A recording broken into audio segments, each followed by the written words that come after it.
Welcome to Issues of Contemporary Politics with Dr. Borovkin. I received many comments and thank you for those for yesterday's video. And I would like to introduce to you my son, who is visiting from the United States here in France. He's a student of international affairs, and I invited him to join me in this, what Roosevelt called fireside chat about issues of contemporary politics. Today, we will be having the second part of the talk from yesterday about President Putin's 4-hour call-in from this weekend. For those that don't know, it is a 4-hour press conference with people calling in from all across Russia, as well as journalists on the floor. And today's topic will be completely about inside Russia domestic affairs. So, question number one, Professor Brovkin, is how did President Putin address Russia's economic issues, specifically inflation and unemployment? Yes, that must be emphasized that the vast majority of questions were of course related to domestic affairs, economy, and education and the medical care, all kinds of things. We will try briefly talk about this. But as far the economy and unemployment, Putin talked a lot about it. In fact, in his introductory remarks, he began with the economy. And basically, he said most of the things that are quite well known already, which is that Russia is doing fairly well economically. He cited the figure that for 2024, there is a 4% growth, which is much higher than in any Western country, including the United States, that the GDP measured in PPP, purchasing power, places Russia by IMF on the fourth place in the world. And that's after China, United States, India, and then Russia. I could add from myself that I did study this issue quite extensively, and in my estimation, the Russian real GDP is actually higher even than that which is calculated by IMF, simply because it's very difficult to compare the value of goods and services at the time of inflation. Russian currency ruble is now 100 rubles to a dollar, and just a couple of years ago it was 30 rubles to a dollar, which means that it lost a third of its value. Well, actually, three times it lost its value.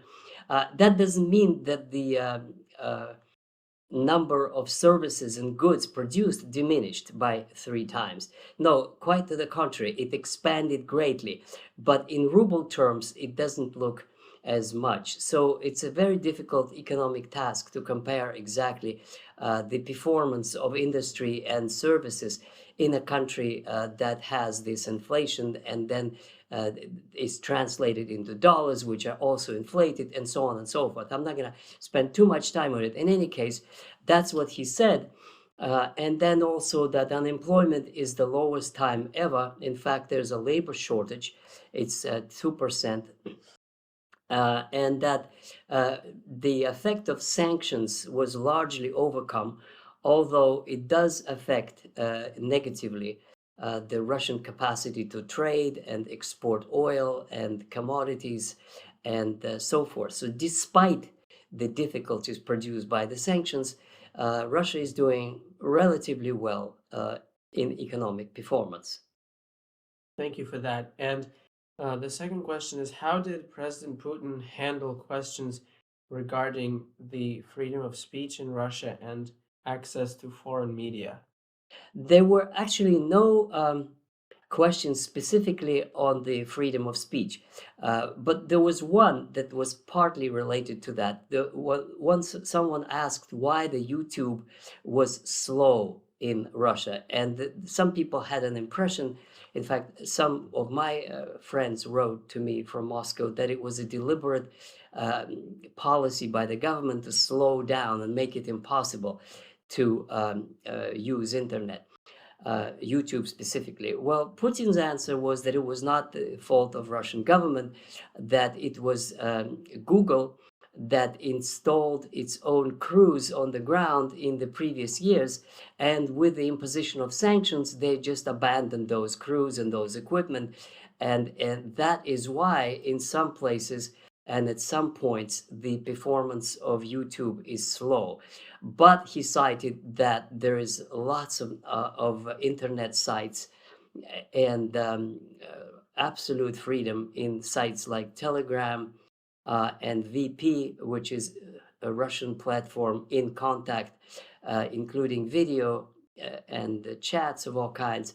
This is completely uncensored and free. And then he, of course, prided himself on answering the questions from BBC, to which we'll come back later, and NBC correspondents, to the point that Russian correspondents are not allowed to pose questions to the United States. And I can add that I'm here in France, and when I try to open RuTube, which is a Russian version of YouTube, there's not only you can't open it, but it's deliberately slowed down, and some of the authors are simply banned and definitely censored, which is the freedom of speech in France, and that is to say the lack of it, that I have daily proved myself.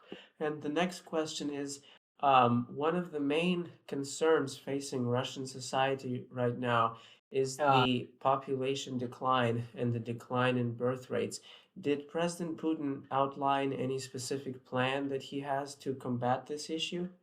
Yes, yes, indeed, he did. And this is the issue that has been at the forefront of government's concern for quite some time, for many years.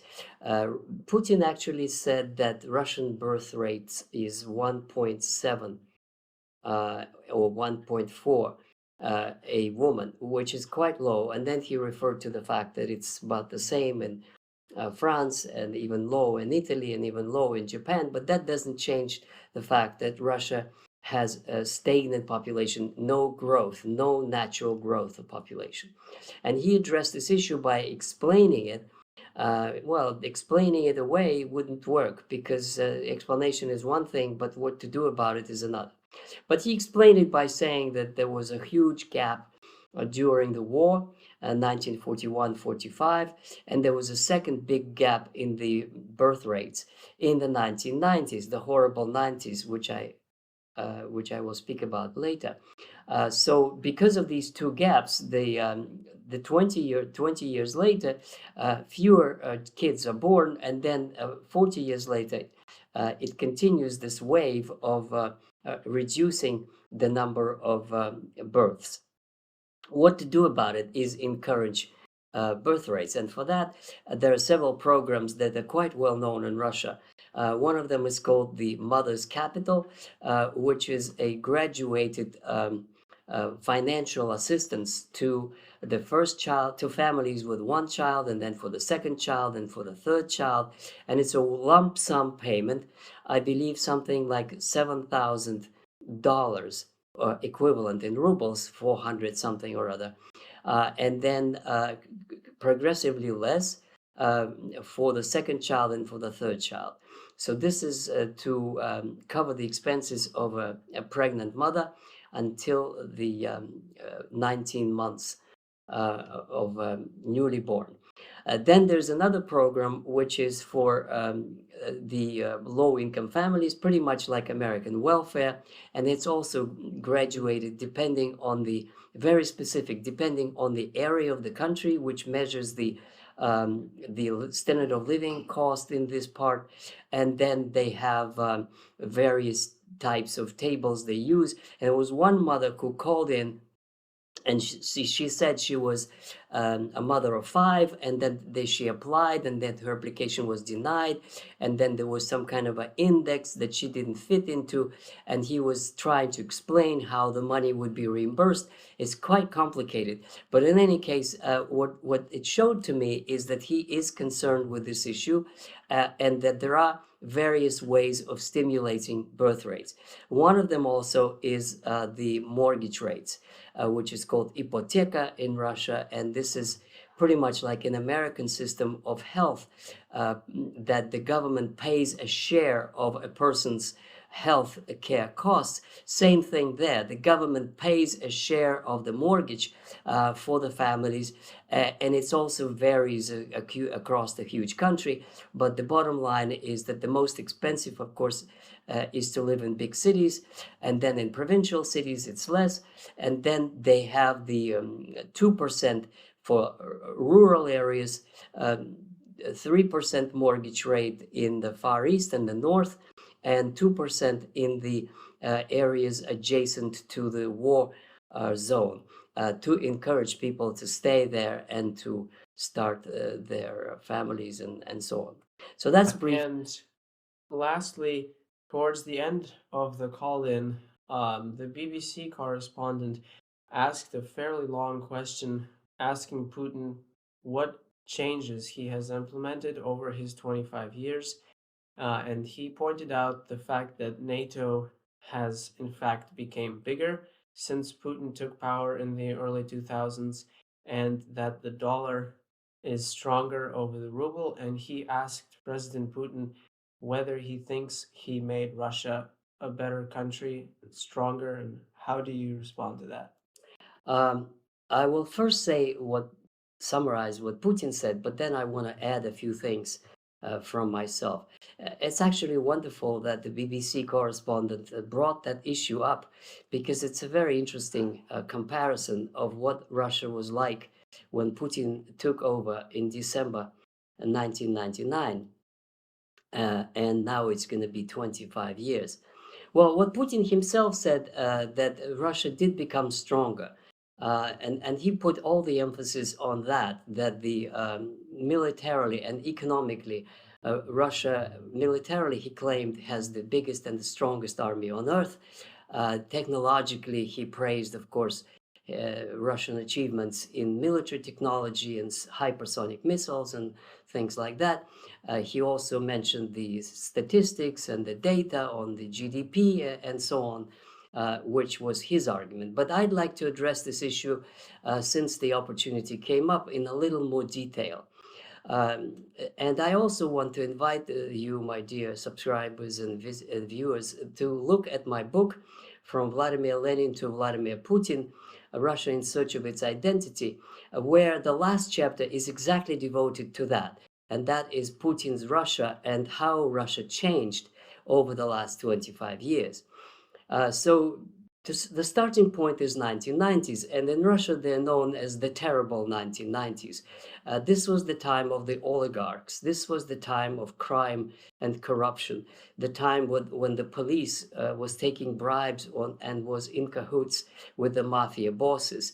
This was the time of demoralization, this drug use and abuse and prostitution, and the heroes for the young people were the bandits, which was captured in a series at that time, the Bandit Petersburg. And the list goes on. It was probably the worst time in Russian history since Stalin's terror. It was collapse of the army, collapse of just about everything, including birth rates. So this is what the situation that Putin inherited in 1999. What's important here is that the Russian people associated this reign of the so-called democracy and free markets with misery, poverty, crime, and corruption, and that is why they're so suspicious of the when somebody from the West begins to preach them free markets and democracy, because this was when it was officially the policy of Russia, and it was the worst time that most people experienced. Anyway, to cut the long story short, Putin did really a miracle. Russia is back as a major power. Russian people have never lived better. The standard of living has never been higher. It's not only that, but it's incredible how he transformed the country step by step. The oligarchs were phased out one by one. Those that remained essentially followed the policy which I described in the book as keep out of politics, to keep your money in. In other words, you can continue to make money, but you're not going to be making decisions for the country just because you're rich and just because you own factories. He slowly nationalized oil and gas without nationalizing them, which is a very interesting and delicate procedure by buying up companies and then buying the controlling share of Gazprom. And that means that the resources are no longer deposited in Western banks by the oligarchs as they were under the oligarchs, Gusinski, Yukos Oil, but now are serving the country. Most interestingly, I discovered that now Russia has 100 million shareholders. So about half of the population is now owning stocks. So this has been private enterprise has been established, and small and medium-sized businesses are a big part of the economy. One of the achievements also, the dependence of the budget on oil and gas revenue has been cut to 30%. And the list just goes on and on and on in terms of the improvement in medical care. That is no longer any business as it is in the United States, which is profits for the insurance companies. It's a public service, as in France. And in any public service, there are bottlenecks and there are some lack of specialists in the areas here and there. But essentially, medical care is free, available, and it is getting better all the time. The same thing could be said about almost everything else. The courts that were complete disgrace in the 1990s are beginning to adjudicate. Now there's a widespread use of credit cards and electronic means of payment, which cut the lines and wasted time. And it just goes just about in every sphere of life. So Russian people have been enjoying it, and they still criticize. There are all kinds of satirical shows making fun of this or that or inflation and so on. But on the whole, it was a spectacular achievement. And this is why, my dear subscribers, I wrote a few years ago an article which I can subscribe and confirm today.